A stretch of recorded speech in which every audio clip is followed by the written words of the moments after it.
There are 5 questions that I get asked so much about sewing and quilting with upcycled jeans that I made a whole class to answer them. This is my new class, UnStitch Your Jeans. It's available now. So those top 5 questions are, number 5, how do I take jeans apart without wasting all those good parts? So I recently did this video talking about why you shouldn't get rid of any of those little pieces of jeans and what you can do with them.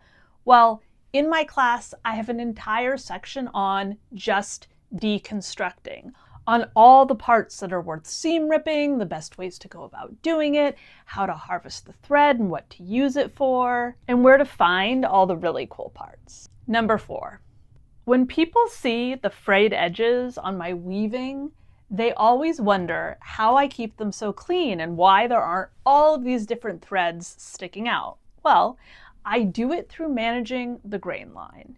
And in this class, I talk all about how to find the grain line, all the techniques I use, and the best ways to make product that really will last and stand up and look the way you want it to. Okay, of course I always get asked what needles and threads to use. Do you have to use a denim needle? And short answer is no, you don't have to. It is helpful for certain things that I talk about in the class, and I also give some alternatives for when you don't need to. And then thread. So I go through all of the different heavier weight threads that exist out there on the market, which ones I recommend, which I don't. I talk about those different threads when you're doing quilting and what's going to show up on denim or not.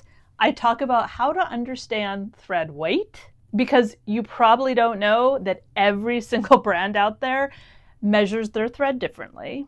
I talk about how to not get those annoying thread nests on the back of your project, and basically every best practice when it comes to needles and threads.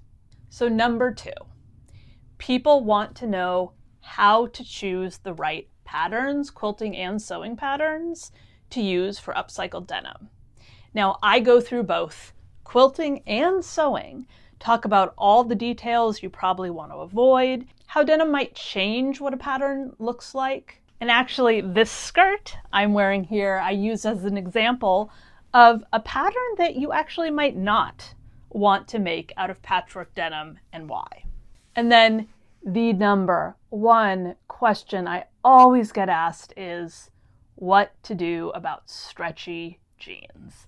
And I actually talk about 3 different ways that you can work with stretchy denim.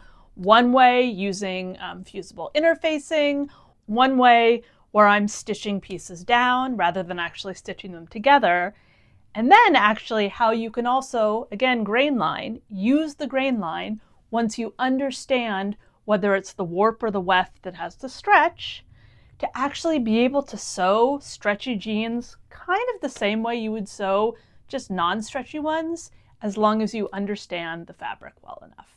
So if you've had any of those questions, consider taking my class. You will learn a ton.